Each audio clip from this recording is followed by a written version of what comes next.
Em setembro, a gente viu que os fundos imobiliários tiveram certa dificuldade de performance, principalmente quando olhamos para o IFIX, que teve um desempenho negativo.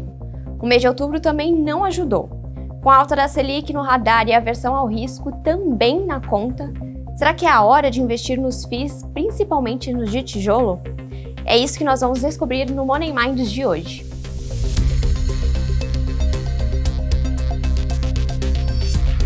Eu sou a Juliana Caveiro, repórter do Money Times, e recebo hoje Alessandro Vedrossi, Head de Fundos Imobiliários na Valor Investimentos. Alessandro, seja muito bem-vindo. Obrigado, Juliana. Prazer. Obrigado pela oportunidade de estar aqui com vocês. Antes da gente começar de fato, eu queria fazer um rápido contexto para todo mundo que está nos assistindo. A Valor Investimento é uma gestora independente e especializada nos mercados de renda fixa, crédito privado, imobiliário e alguns outros também nesse mercado. No setor imobiliário especificamente, eles possuem 5 fundos, sendo um deles bem recente e diferente de todos que a gestora tem. E é sobre ele que nós vamos falar e dar ênfase nesse bate-papo de hoje. Por isso, Alessandro, eu queria começar pedindo para você falar um pouco sobre esse novo fundo que foi estreado em março, se eu não me engano, né? Exatamente. Em março. E eu queria que você contasse um pouco sobre ele. Não, legal, Juliana. Então, a gente está falando aqui, na verdade, do VGRI, VGRI11, que é o Valora Renda Imobiliária, né? Esse aqui, na verdade, foi o primeiro fundo de tijolo, né? Turma que está nos assistindo, para quem não sabe, a gente separa os fundos imobiliários, talvez em grandes classes, mas acho que as classes mais conhecidas são os fundos de papel, né? Que aí os maiores investem em CRIs, né? Que são ativos de renda fixa, e existem os fundos de tijolo que investem em imóveis, e a renda vem de aluguéis, né? Então esse aqui é o primeiro, e eu sempre falo o último, primeiro e último, fundo de tijolo da Valora. Então, diferente dos demais, como você falou, né? Porque até hoje, o que a gente tem na grade, né? A gente tem o VGIR11, que é o Valora CRI CDI, que é um fundo de CRI CDI. Daí a gente tem o Valora CRI Índice de Preço, que é o VGIP11. Nós também fizemos o primeiro hedge fund de mercado, o primeiro multi-estratégia de mercado, que é o VGHF11, e na sequência a gente fez também um CETIPado, que também é um multi-estratégia, um hedge fund, que a gente chama de Valora Premium, que é o VGPR11. Então, além desses 4, a gente criou aí a primeira estratégia, e eu falo última, por quê, né?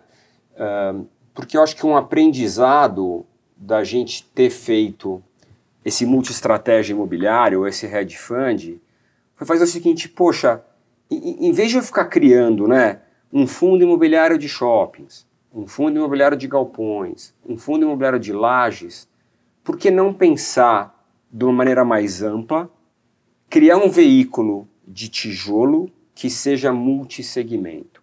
Claro, preciso começar de algum jeito, vamos falar mais sobre isso. Mas o conceito do Valora Renda Imobiliária é o veículo de tijolo da Valora. Ou seja, você quer investir tijolo com a Valora, você terá um único produto, que é o VGRI. E nesse momento que vocês pensaram, em março ali, a taxa Selic ainda estava caindo. A gente estava num cenário achando que o mundo era rosa, né? Bem diferente do que a gente tem hoje. Eu queria entender qual foi o pensamento que vocês tiveram para poder criar ele nesse momento, e agora também já pensando nesse cenário um pouco mais desafiador que vocês estão tendo. Não, legal essa pergunta, porque quando a gente olha, poxa, eu tô olhando lá, essa época do ano passado, né?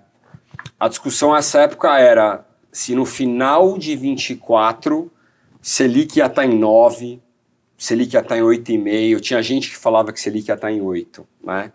Então você tinha aquela aposta, né? Selic já estava começando a cair, então você tinha aquela aposta, poxa, como é que vai ser esse pace, né? Essa velocidade de queda? A grande verdade é o seguinte, né? Eu acredito que não parece, porque eu tenho que me acreditar jovem, né? Óbvio. Mas, assim, eu tô esse aqui é meu 32º ano de mercado. Então, assim, a gente está no mercado imobiliário há muitos anos, tanto no mercado de financiamento, investimento, etc. A única coisa que eu sei fazer da vida, né? Mercado imobiliário. E quando eu vim aqui para a Valora, quando a gente montou, eu e o Varandas, a gente montou a área imobiliária aqui dentro, que foi em 2016, a gente começou naturalmente por crédito, porque a casa, a Valora, né, historicamente, sempre foi uma casa muito forte em crédito. Tanto que se você olha hoje, a gente tem 17 bi sob gestão, né, para uma casa independente, é um número bastante forte, né?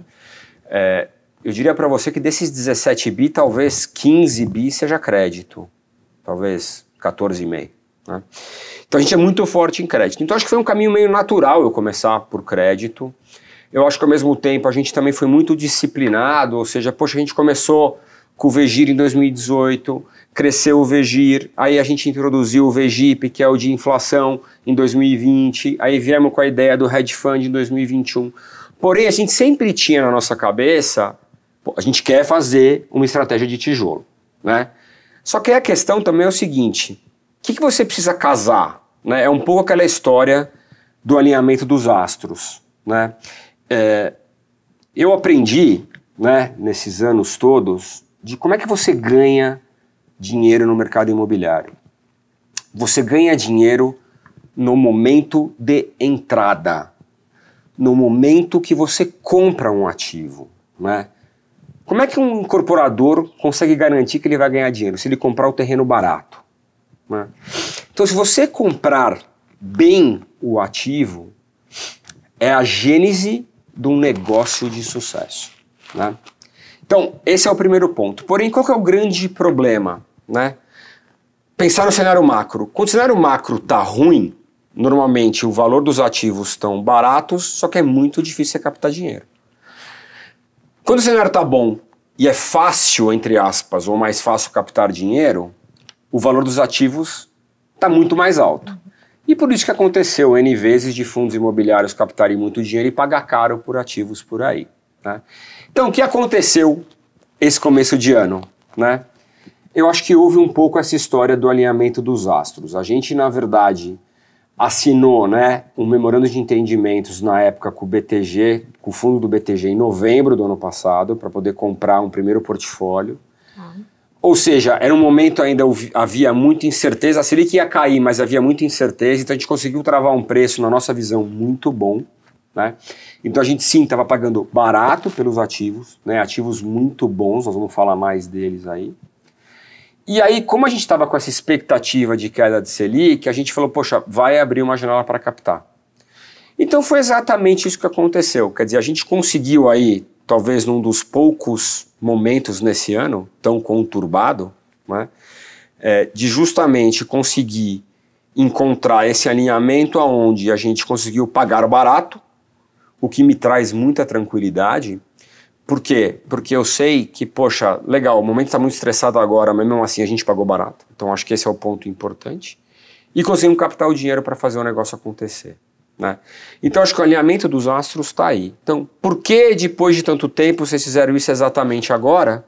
Porque foi o momento que a gente encontrou de comprar ativos baratos e conseguir captar o dinheiro. Poxa, se a sua estratégia é multissegmento, então por que você começou comprando lajes comerciais? Eu estou me entrevistando, você percebeu, né? Eu falei para você não amarrar minha mão. Não, simplesmente por quê? Porque a gente olhando o mercado, falou o seguinte, bom, pera um pouquinho, galpões. Vacância está baixa, aluguel está alto. O mercado está pagando o prêmio. Shoppings. Se você olhar o cenário de shoppings, varejo continua comprando. Então, o mercado ainda estava aquecido. Qual que é o pior mercado que realmente ainda estava tentando se recuperar? Lajes. Portanto, nesse cenário, na nossa visão, né, ninguém é obrigado a concordar conosco, a melhor oportunidade de compra estava em lajes. Então foi esse o caminho. Vou começar com o portfólio de lajes, tá bom? Então acho que a lógica foi essa, tá? Perfeito. Até você citou na sua resposta, justamente vocês têm essa bagagem já muito grande na parte de multi-estratégia, na parte de papéis. O quão importante foi para vocês terem esse know-how ali de fazer já fundos para poder trazer para um de tijolo que acaba sendo um pouco diferente do que vocês já estavam fazendo? Eu sinceramente acho que talvez o inverso seja mais importante num primeiro momento. Eu acho que a gente modéstia à parte, faz bem crédito, porque a gente conhece muito bem o lado da economia real, né? Então, como a gente trabalhou do outro lado da mesa, quer dizer, nós não somos Faria Limers. Acho que a nossa cabeça é um pouco essa, né? Tanto que se você olhar o conceito que a gente tem dentro da Valora, poxa, o nosso time de agro é um time que também tem experiência no front, são caras que trabalham na Cargill lá atrás, tem uma galera que trabalha no Citibank também, mas não importa, a galera que conhece o negócio do agro, nossa galera de infra também, nossa galera imobiliária claramente também tem esse viés, né? Então a gente acha que a gente consegue fazer bem dívida justamente pelo conceito do conhecimento profundo do negócio imobiliário, né? Óbvio que toda essa experiência, e eu acho que a maior experiência que a gente tem e que a gente conseguiu, e a gente aprendeu demais, Juliana, ao longo desses anos, foi trabalhar bem com o varejo, né? Eu acho que a gente aqui tem uma preocupação enorme com os nossos investidores, com os nossos cotistas, né? Hoje na Valora a gente tem mais de 1 milhão de investidores, só de fundos imobiliários são mais de 750 mil. Se eu não me engano, a base de investidores de fundos imobiliários no Brasil já está em quase 2 milhões e 800. Então eu tenho orgulho de dizer que 1 a cada 4 investidores de fundos imobiliários no Brasil tem um fundo da Valora. Então esse cara ou tem VGIR, ou tem VGIP, ou tem VGHF, ou tem VGRI, né, ou VGPR. Então um desses caras ele tem, né? Então isso é muito legal. Obviamente que isso traz um peso enorme nas costas, né, porque isso é uma responsabilidade enorme, dever fiduciário, etc. Mas acho que a gente conseguiu aprender muito, porque não é tão simples trabalhar com isso, né? Então eu acho que sim, essa bagagem toda ajudou demais, né, na estratégia de comunicação, na maneira de lidar, porque sim, é uma questão nova. E o que a gente fez, obviamente, né, a gente também, além de pegar uma pessoa de extrema confiança, que está conosco há muitos anos, separou do time, um cara super sênior também, cabelo branco, para ficar 100% no tijolo, a gente contratou também um cara que já tinha experiência em outras casas trabalhando com tijolo. Então hoje eu tenho uma equipe 100% dedicada só fazendo isso. Claro, tem tempo do Varandas, né, nosso sócio olhando isso, tem meu tempo também olhando isso, mas eu tenho 2 pessoas full time, né? Eu tenho hoje, só para você ter ideia, na Valora nós somos em quase 100 pessoas. No imobiliário entrou uma pessoa hoje de manhã, nós somos em 33 pessoas que só fazem imobiliário, né?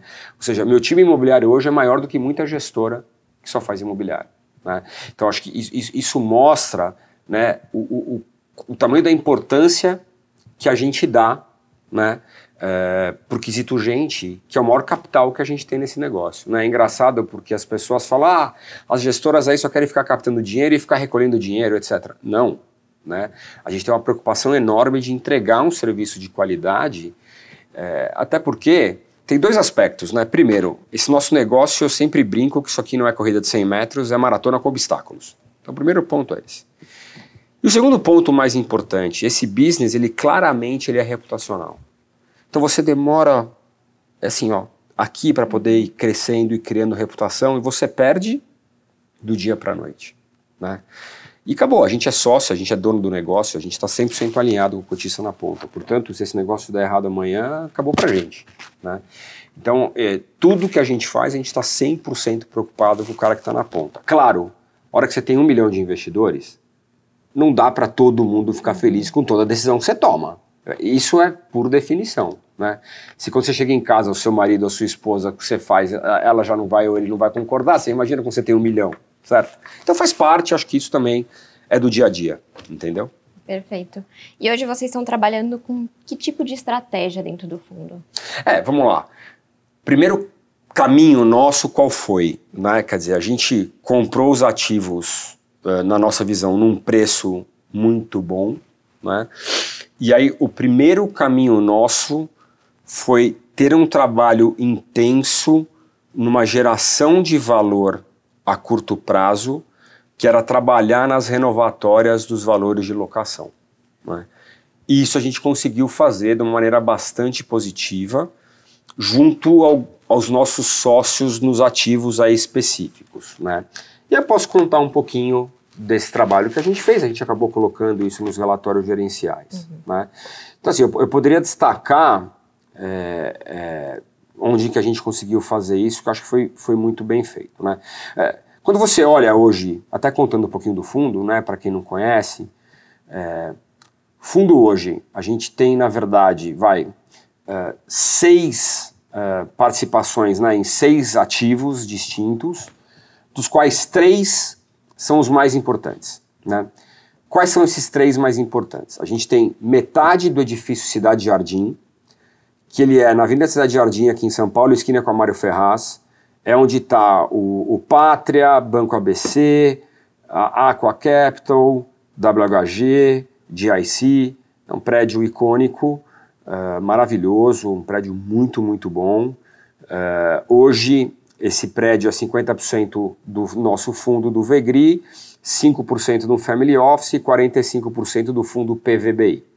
Quando a gente comprou, na verdade, esses 45% era do incorporador ainda da Munir Abud. Né? O legal que aconteceu é que provavelmente 3 ou 4 meses depois que a gente fez a aquisição, o PVBI comprou da Munir Abud num preço significativamente maior do que a gente pagou. Então acho que isso mostra que a gente pagou bem. Né? E esse prédio, bom, deixa eu terminar dos outros, daí eu volto, acho que é legal. Segundo prédio, bastante icônico, né? Chama Brazilian Financial Center, BFC, que é na Avenida Paulista, antiga sede do Banco Real, né? Paulista, Vedrosa e tal. Gente, é o seguinte, você frequenta a Paulista? Sim. Legal. Para mim, o que está acontecendo lá que é maravilhoso?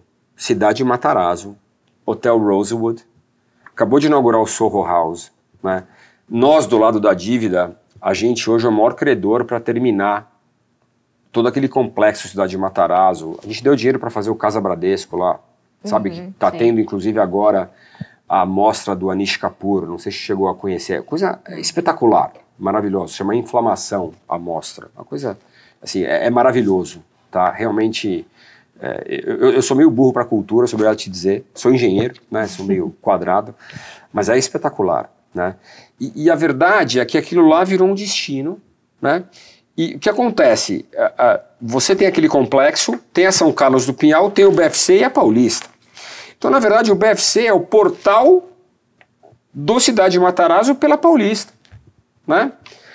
Então, esse prédio, ele é maravilhoso. Então, para mim, se tem algum prédio que irá se valorizar naquela região, é justamente este prédio, né?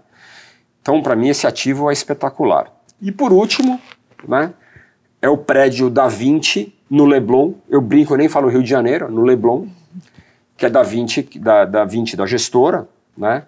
Que é um prédio hoje que paga R$400 por mês de aluguel por metro quadrado, né? Ou seja, é legal, né? Porque eu lembro eu estava de férias e aí o Varandas, que é meu sócio, tocara comigo, deu uma entrevista, não lembro tá aqui, canal, e saiu no headline, né?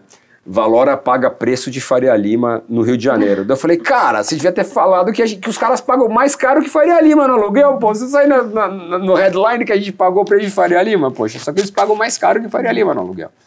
Então, se você pegar esses 3 ativos, é 70% do fundo. Então, qual foi o nosso trabalho que eu acho que foi legal? A gente pegou Cidade Jardim, que, se eu não me engano, na época estava perto de 220, 240 reais o metro, a gente levou para quase 300, 280, quase 300 reais o metro. Então, a gente teve um aumento aí de 20, 25% no valor do aluguel. Quer dizer, quanto que não vale isso, né? Tanto que você olha a diferença de preço que esse novo fundo pagou, é basicamente porque esse novo fundo pagou com base nesse novo valor de locação. Entendeu? Ou seja, é isso que a gente fez, né? Essa é a geração de valor, né? Em pouco tempo, tinha uma banca de advogados que saiu de lá, a gente rapidamente já substituiu, já colocou um outro locatário no lugar. Então, de novo, isso mostra esse trabalho de gestão ativa. Então, o foco inicial foi esse. No próprio BFC, né? Era um prédio que estava a R$120, hoje ele já está a 140. Nosso trabalho lá é chegar mais para R$150. Eu acho que tem mais espaço para subir. Então, esse, Juliana, é o tipo de trabalho que a gente está fazendo. No Da Vinci é diferente lá no Rio, Por quê? Porque lá é um contrato de longo prazo, então não tem ajuste. O contrato da Vinci tem mais 2 anos nesse preço travado, mas está num preço, inclusive na nossa opinião, maior que mercado. Nossa visão lá, que hoje o mercado seria mais para 300, mas isso que a gente já conversou. Então, o foco inicial foi esse. Claro, tivemos problema? Tivemos. Tem problema de rework. Já está resolvido. Já tá vai vir. Pra perguntar. Então eu vou ficar quieto e você pergunta. Pronto, vamos lá. Eu primeiro queria perguntar, justamente, são 6 ativos e um deles é no Rio de Janeiro. Por que o Rio de Janeiro? Leblon. Por quê? Por quê? Porque o Leblon, eu acho que é um bairro icônico. A gente comprou o melhor prédio do Leblon, numa condição extremamente favorável, né? A gente comprou, se eu não me engano, com talvez 40% de sinal, o resto em 2 parcelas anuais. Então, quando você olha o yield que a gente obteve nessa aquisição, foi espetacular. Espetacular. Basicamente, a gente comprou com yield pré-financiamento, o Seller's Finance, talvez de 8,5%, alguma coisa assim. Quando você traz o Seller's Finance, esse número... Desculpa, antes disso, com base em R$300, que seria o valor de mercado. O cara paga 400. Então, só aqui esse 8 vira 11. E aí, quando você traz o Seller's Finance, vira quase 20. Então, esse negócio foi extremamente... Tá me faltando uma palavra em português. Accretive, né? Para o fundo. Então, foi muito bom. Então, a gente comprou um ativo que, na nossa visão, é espetacular. Que não tem... É irreplicável no Leblon, porque você não tem outra coisa para fazer. Então, poxa, para a gente fez todo sentido comprar lá, né? Eu acho assim, como esse fundo tem essa estratégia de ser um multissegmento, óbvio, né? Eu tenho lá hoje R$1 bilhão de ativo no fundo. Eu devo no meu Seller's Finance 300 milhões de reais. Tá. Eu tenho dívida de 350 e o patrimônio líquido do fundo é 350. Óbvio que ao longo do tempo o que eu quero é poder crescer mais o fundo, etc, etc, etc. Agora, pô, o mercado tá ruim. Eventualmente, será que faz sentido eu poder vender um ativo com ganho de capital para poder comprar outra coisa que está mais barata? Pode ser que faça sentido. Então, o objetivo de eu ter um multissegmento é justamente a gente no papel da equipe de gestão ter a liberdade de extrair o que é melhor para o cotista na ponta, né? E não ficar acumulando patrimônio líquido para poder ficar acumulando taxa de gestão. Não é esse o meu objetivo. O meu objetivo justamente é poder fazer, cara, o que é melhor nesse momento? Então, se eventualmente o momento aqui é poder vender um ativo onde eu ganhei dinheiro, eu vou fazer isso porque é melhor para o meu cotista na ponta, né? Então, naquele momento, a gente achou que era extremamente favorável trazer esse ativo para cá. Então, é isso que a gente tem. Então, a gente comprou barato os ativos. Se a gente quiser vender, nós vamos ganhar dinheiro. E aí podemos falar um pouco de cenário, que o cenário realmente está difícil, mas no final, para mim, o principal driver foi o momento que a gente comprou foi acertado e nós pagamos barato. Isso, para mim, aguenta desaforo. Isso que eu aprendi ao longo dos meus 30 anos de carreira, né? De novo, Brasil, a gente tem crise a cada 3 anos. Não adianta, né? Eu lembro que eu tive um chefe há muitos anos atrás, talvez há 20 anos atrás, ele falava assim, ô Vedrossi, cara, não adianta, cara, a gente mora no Brasil, entendeu? Então, a cada 3 anos tem crise, cara, e a gente tem que aprender a viver com isso, né? E acho que isso que diferencia, né, a gente, casca grossa é isso, você vai passando ao longo dos anos, você vai aprendendo, né? Então, no final do dia, acho que o mais importante é o ponto de entrada, então acho que isso que me traz tranquilidade. E isso também faz sentido para vocês irem para outros estados também, ou não? Não, vamos lá, eu acho que para... Bom, vamos lá. Se eu ampliar um pouco... Primeiro, olhar edifícios corporativos, acho difícil sair de São Paulo e Rio, para ser bem sincero. Galpões, acho que é uma conversa diferente, né? Eu acho que eventualmente a gente pode olhar coisas assim. A gente estava olhando galpões, por exemplo, em outros estados, tá? Shoppings, eventualmente, sim, a gente pode olhar outros estados, né? É interessante olhar, porque a indústria de fundos imobiliários, ela tinha uma característica muito interessante, aonde empresas de properties eram poucas, hoje morreram todas, porque a BR Properties virou fundo imobiliário, né? Então você tinha empresas com qualidades de ativos não tão bons e talvez os melhores ativos estivessem em fundos imobiliários. Por outro lado, do lado dos shoppings, os melhores ativos estavam com as empresas de shopping, Multiplan, né? especialmente, Iguatemi, alguma coisa, etc, etc, BR Malls, Aliança e tal, e os fundos imobiliários talvez tivessem os ativos mais de segunda linha. Se você olhar de um ano para cá, você teve aí várias aquisições bastante interessantes de ativos mais de primeira linha por fundos imobiliários. Então acho que a gente tem visto aqui uma transformação, né, de melhoria de qualidade do portfólio dos fundos imobiliários de shoppings, né? Galpões, eu acho que aí tem um mix, acho que tem muita coisa boa. Então quando a gente olha isso, de novo, a gente tem que estar super aberto, né? Por quê? Porque realmente o que a gente quer lá no futuro é poder ter um portfólio onde eu tenho galpão, onde eu tenho laje, onde eu posso ter renda urbana, etc, etc. E aí é o seguinte, pô, o momento tá bom para comprar galpão, legal, por que eu não venho no shopping para comprar galpão, entendeu? Eu acho que é isso que eu quero, né? Só que obviamente você tem que ter massa para poder fazer isso. Então isso aqui eu espero que seja um fundo grande, né? Claro, vai ser difícil chegar lá, porém é simples, o Vegir é um fundo que hoje tem 1,5 bilhão. Ele nasceu em 2018. Faz 6 anos, com 40 milhões de reais. 40. Ele está com 1,5 bilhão. Portanto, esse fundo aqui já está com 350. Então, se eu pensar que daqui 5 anos esse fundo vai ter 3, 4 bi, não é maluco pensar assim, né? Então, esse é o nosso foco. Acho que é legal que a galera que está nos assistindo entenda o nosso direcionamento estratégico. Por quê? Porque eu acho que isso vai ser positivo para o cotista. Não é positivo para mim. Claro que é positivo. É ganha-ganha. Acho que isso aqui é alinhamento no final do dia, entendeu? E então, pensando justamente no investidor, e qual é o cenário que você vê para tijolos, né? Que a gente viu que 2020 teve um grande problema de muita vacância, continua ali um pouco justamente por conta de home office, volta, não vai, vai, não volta. E agora está caminhando novamente para esse presencial, e aí eu estou falando especificamente desses de escritório. Tá. Como é que você tem visto? Pensando tanto em vacância, tanto em oportunidades, o que vocês estão de olho? Vamos lá. Primeiro eu acho essa história do home office, o impacto disso no mercado de escritórios, eu acho isso hoje no Brasil meio balela mesmo, no final do dia, tá? Então eu acho que isso aconteceu em 2020, foi muito mais a questão da pandemia, né? Óbvio que cada empresa encontrou o seu ponto de equilíbrio, só que o que aconteceu no final do dia hoje é que antes, se você usava lá 8 metros quadrados por funcionário, hoje você usa 12 metros quadrados por funcionário, entendeu? Você acaba tendo áreas de convivência maiores, então você acabou trocando uma coisa pela outra, tá? Então essa é um pouco a nossa visão.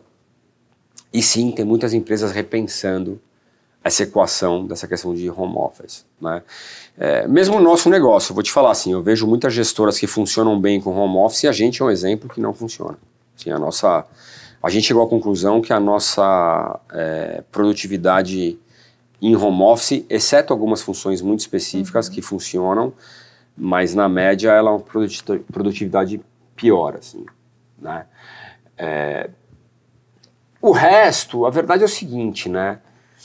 Quando você olha um negócio, né, de renda imobiliária, lajes corporativas, galpões, shoppings e própria renda urbana, o principal driver de vacância se chama PIB. Ponto. Nossa, assim, é tão simples quanto isso, né? Qual que é a notícia boa, né? Por mais que o macro, e quando eu falo macro, a gente pensa em taxas de juros, né, muito ruim, né? Poxa, eu vi ontem, anteontem, acho que foi o Bradesco falando que expectativa de juros ainda maior para 2025, final do ano. Ou seja, a gente está com muita incerteza fiscal ainda, uma questão complexa. A verdade é que a economia continua crescendo, né? A economia continua crescendo, a gente vai enxergar vacância cada vez menor. Claro, né? A gente precisa sempre que a gente olha mercado imobiliário, aquela história da galera falar location, é verdade, né? Então você tem áreas em São Paulo como a Chucres ainda, que você ainda tem uma sobre-oferta, não adianta. Vai ocupar em algum momento? Vai demorar, vai sangrar preço, não adianta, né? Porém, se você pensa em ativos de qualidade em regiões boas como aqui, onde a gente está, Faria Lima, Itaim, etc., é só você ver os preços que estão sendo alcançados, né? Quer dizer, eu ouvi ontem, eu estava numa reunião, alguém comentou com a gente, prédio na frente do shopping em Iguatemi, o cara pedindo R$400 um metro. Sabe? Quer dizer, poxa, é isso que a gente começou a enxergar aqui. Então, o que eu acho? Enquanto o PIB tiver, a gente tem visto a economia crescer, eu acho que é um cenário favorável de recuperação de preço de locação, diminuição de vacância, especialmente nessas regiões mais centrais. Acho que ainda algumas regiões irão sofrer, mas acho que ao longo do tempo vai ser natural que esses imóveis eles vão ser ocupados, né? Então acho que a gente vai enxergar isso acontecer, né? Shoppings, de novo, poxa, eu continuo bastante animado, embora eu acho que o mercado acabou ainda... Não houve uma reprecificação muito forte, embora agora com essa queda de fundos imobiliários nas últimas semanas, o seu pitch inicial, né, seu contexto... Exato. A verdade é o seguinte, né, outubro, banho de sangue. Essa semana... Setembro a gente achou ruim, mas outubro... Nós estamos na semana agora, 23 de outubro hoje, né, semana de 21 de outubro, semana passada, desesperador. Eu estou fazendo caixa no meu hedge fund, vendendo o CRI para olhar fundo imobiliário. É isso que eu estou fazendo. Estamos mudando o assunto aqui, mas é um pouco isso, poxa. Eu estou falando assim, pô, quando é que vai voltar? Não sei, eu não tenho bola de cristal, mas que tá barato, tá barato. Tá mínima histórica de FIX, eu não vou comprar? Eu tô comprando. E o que é legal de eu ter um hedge fund? Se eu tivesse só um FOF, né, eu vou vender fundo imobiliário, não vou fazer, vou tomar prejuízo. Não, eu vendo o CRI para comprar fundo imobiliário. É maravilhoso. Então a gente tem olhado muita oportunidade interessante, sim. Mas assim, e de novo, né, eu realmente acho que na economia real essas coisas vão continuar bem. Só que, por outro lado, a taxa de juros machuca. Então o alento que me traz, sinceramente, é que a gente pagou barato nos ativos, porque no final você tem essa pressão. Não adianta, o fundo está pressionado. Então, assim, a liquidez do fundo é baixa. A gente fez IPO faz 7 meses, né? Os investidores de varejo puderam passar a investir agora, em outubro, né? 1º de outubro, porque antes só vinha... O fundo, ele é para varejo, porém a gente fez uma oferta só para qualificado e profissionais, que foi terminada no final de março. Então, passa 6 meses... Terminado no... exatamente, passou 6 meses, então agora que o investidor de varejo todo mundo pode investir. Então a liquidez ainda está meio baixa, melhorou um pouquinho em setembro, a gente espera que essa liquidez melhore, a gente espera que em algum momento esse fundo entre no IFIX, e a gente acha que é uma oportunidade espetacular. Você olha hoje, o fundo está pagando 1,5, na verdade está pagando 15 centavos por mês, a patrimonial do fundo é 9,70, no mercado deve estar, sei lá, 9, menos até. Então assim, tá muito barato, 9,15, eu não vou lembrar de cabeça. Então assim, eu acho que é uma oportunidade enorme. De novo, deixando claro, né, os 15 centavos não serão para sempre. A gente, inclusive, na página, eu recomendo muito, tá, turma? A gente tem um relatório gerencial super detalhado. Na página 2 do relatório gerencial, a gente não é bem um guidance, a gente faz uma projeção mensal de dividendos, porque mostra, olha, turma, quando eu pagar a próxima parcela do financiamento lá do vendedor, esse meu dividendo vai cair, porque eu vou ter que fazer uma emissão para poder aumentar o número de cotas, então vai diluir e tal. Mas mesmo assim, o que hoje é 15 deve cair lá para uns 12, mesmo assim continua bom pra caramba. Então quando você olha para fundo de tijolo, eu acho que esse fundo está distribuindo muito bem. Claro, poxa, Vedrossi, tem um risco porque tem essas alavancagens? Claro que tem, né? Porém, para mim, Juliana, o que é o ponto mais importante? A gente pagou barato nos ativos, né? Eu estou conseguindo aumentar o valor de locação. Aonde está ficando vago, a gente está resolvendo. Então, para mim, os fundamentos estão aí. Então, acho que é o ponto mais relevante na minha cabeça. A minha pergunta era justamente, eu tenho na tela aqui, era justamente os dividendos que eu vi no relatório, estava ali uma projeção até no otimista, a projeção otimista de vocês estava abaixo do que está sendo pago hoje para 2025.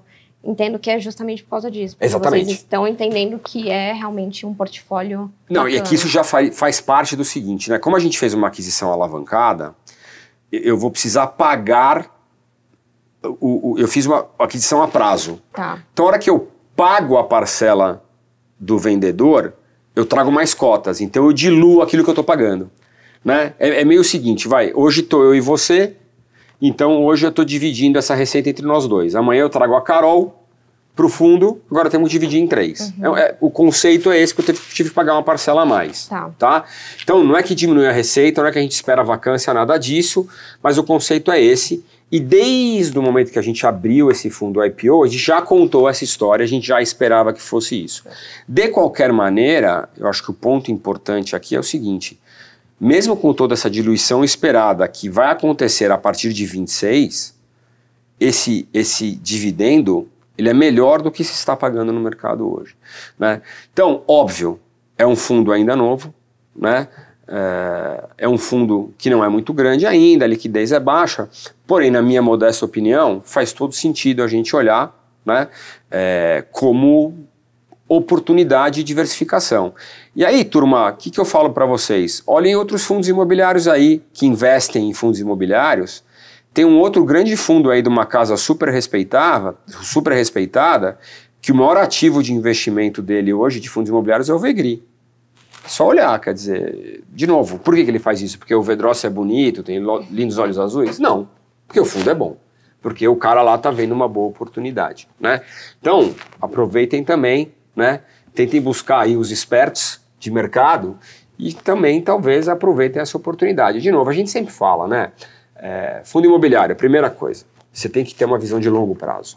Não queira colocar o dinheiro hoje para ganhar dinheiro amanhã, né? Outra coisa, nunca coloque seu dinheiro num único ativo, né?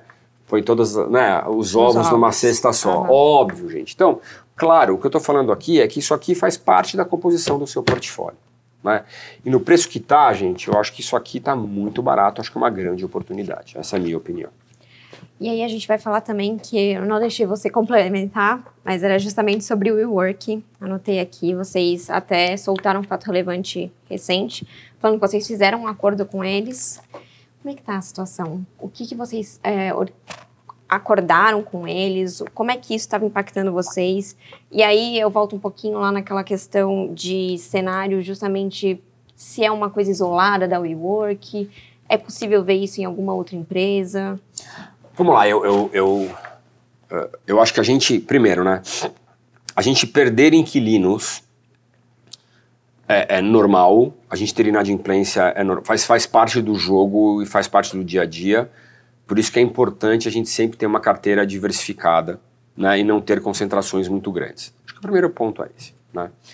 Nesse prisma, o WeWork era 5% do fundo, mais ou menos, né, o que é bom. Sim, era um cara que a gente já vinha acompanhando há algum tempo, era um ponto de preocupação quando a gente comprou os ativos, porém, o mais importante para a gente era o seguinte, o prédio que é o WeWork tá, é o BFC na Paulista.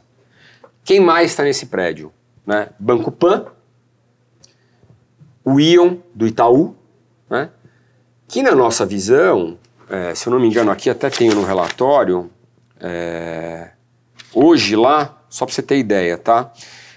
O Banco Pan é 31% do prédio, a WeWork 26%, então acho que o Banco Pan são 6 andares, a WeWork são 5, o Itaú são 5. Tá? A verdade é o seguinte, esse prédio ele é super líquido.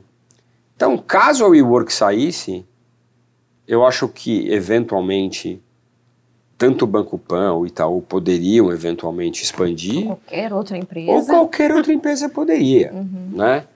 Então, pra gente... eu sempre falo o seguinte, nada melhor para você entrar numa mesa de negociação quando você está pronto para sair dela.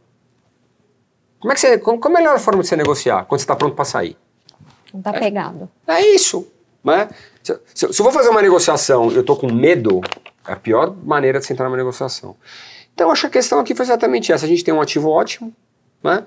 Então, a questão foi, eles ficaram basicamente 5 meses sem pagar. Eles não queriam sair do prédio, né? E basicamente a gente encontrou um acordo que acho que foi muito bom. Só obrigado a dizer que eu não conheço os detalhes dos demais acordos que eles fizeram com outros fundos ou outros locadores, mas eu ouvi do investidor grande nosso ontem, a gente fez um call ontem com o investidor institucional do Vegri. O que eles disseram pra gente foi, olha, o acordo que vocês fizeram foi um dos melhores acordos feitos porque não foi muito desconto, etc, etc. Então a gente fez um acordo na minha visão, favorável para o fundo, momento bom, e, poxa, se eles tiverem algum soluço, vai ser muito mais simples amanhã resolver. Então, no final do dia, Juliana, de novo, não é que nós somos ótimos negociadores, acho que a questão não é essa, não. O mais importante é que o ativo é muito bom, está bem localizado, e acho que lá a demanda é muito melhor do que a própria oferta. Não, desculpa, a oferta é exatamente isso. Então eu tenho mais demanda lá do que oferta. Então, no final, é isso que importa, né? Ou seja, se der problema, a gente resolve rápido, né? Então, hoje está resolvido, já pagaram outubro, e nós vamos receber esses 5 meses atrasados nos próximos 12 meses. Então, o impacto no fundo a gente conseguiu cobrir com o excesso de receita que a gente tinha. Então, legal, agora isso aqui está equacionado dentro do fundo. Agora, nesse mesmo mês, a gente teve a notícia da GM que está saindo do prédio da Buriti na Indianópolis. É um pouco isso. Agora, o nosso trabalho é poder cobrir o mais rápido possível. Então, faz parte do dia a dia, né? Eu acho que esse é um ponto importante no final, né? Ou seja, isso aqui é business as usual. Vai acontecer, não tem jeito, né? O importante o que é? Eu não ter um inquilino que é metade do fundo. Então, acho que esse é o ponto importante. Você construir um portfólio de qualidade, ou seja, as pessoas querem estar no seu prédio, e depois, se alguém der dor de barriga, esse cara não é metade do seu fundo. Então, por isso que eu estou, de novo, tranquilo. Ah, Vedó, você está tranquilo? Não, eu não estou tranquilo porque eu tenho que estar preocupado sempre. Né? O que eu quero estar preocupado por quê? Porque eu quero que os meus cotistas estejam tranquilos com o trabalho que a gente está fazendo. É isso. Perfeito. Para a gente poder já caminhar para o final aqui, eu queria falar um pouco mais dos outros fundos, na verdade. Justamente por serem... tem um que ele é de CRI, né? Focado em CRI, que acaba tendo IPCA como indexador e tem também o de CDI.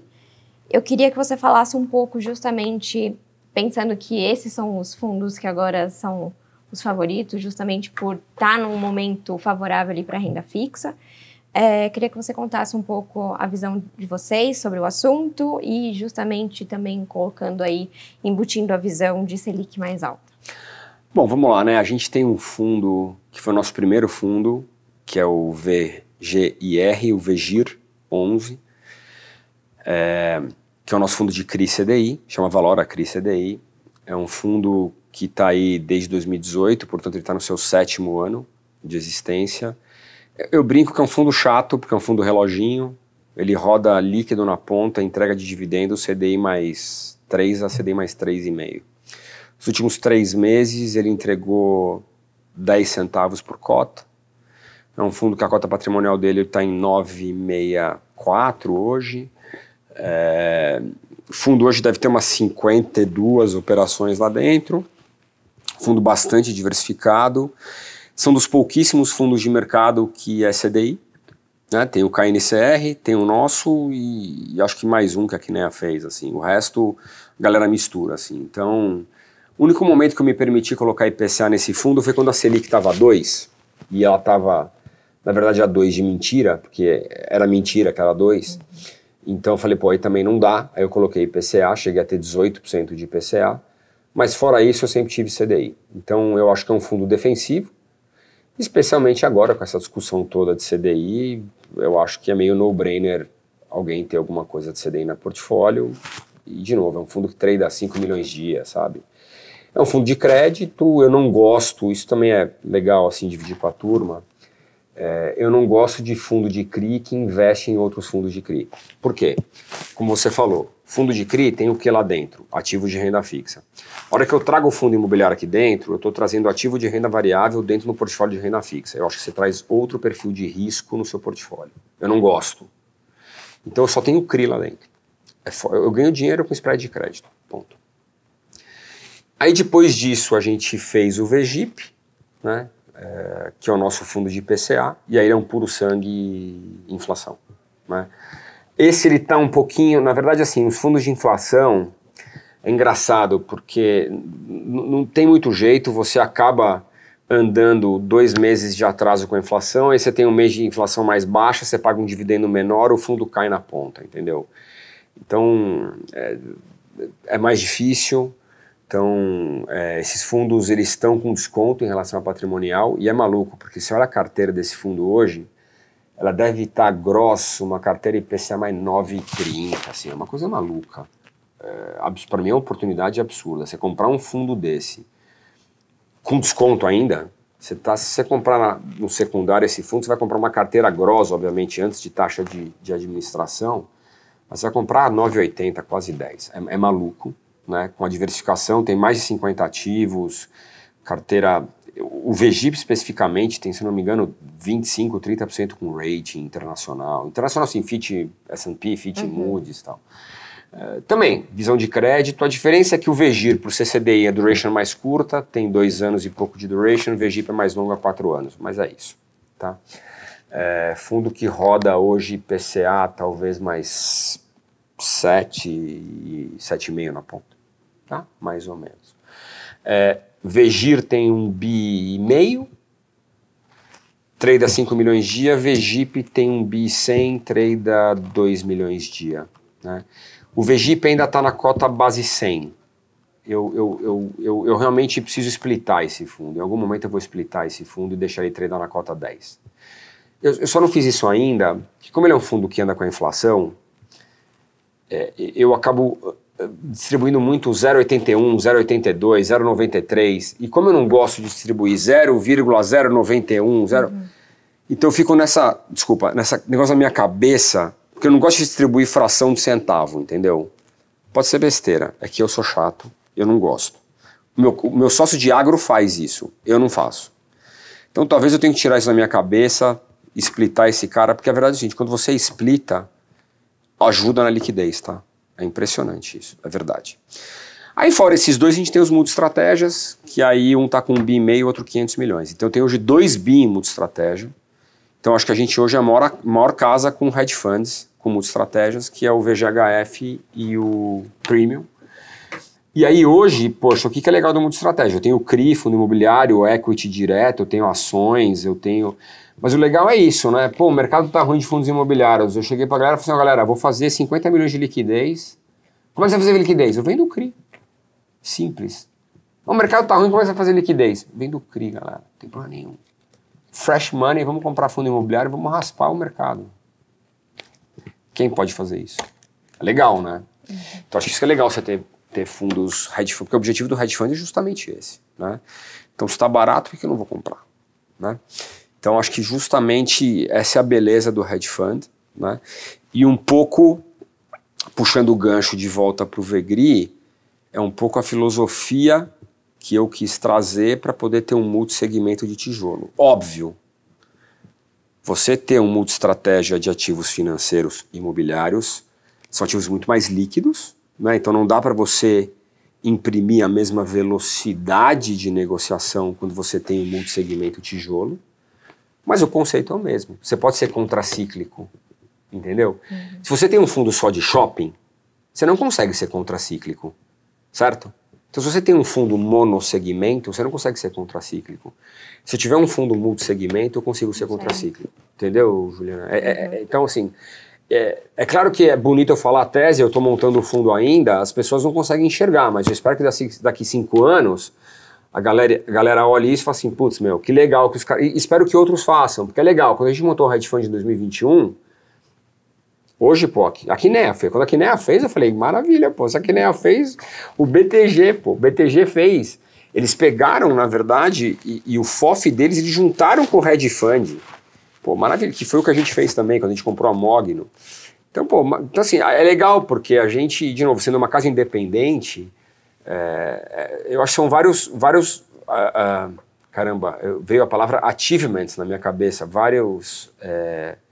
conquistas, né, que a gente teve ao longo do tempo, né, a quantidade de investidores, conseguir ser pioneiro em alguns movimentos, né, poxa, acho isso muito legal, né, porque eu acho que isso mostra, de novo, é fruto de, eu brinco, né, sangue, suor, lágrimas e sorte, é isso. Justo. Pedrossi, muito obrigada pelo seu tempo, a sua disponibilidade. Queria agradecer a todo mundo também que nos assistiu até aqui. Para poder conferir mais informações sobre fundos, acompanhar diariamente, é só acompanhar pelo canal do Money Times, tanto aqui no YouTube quanto no nosso portal.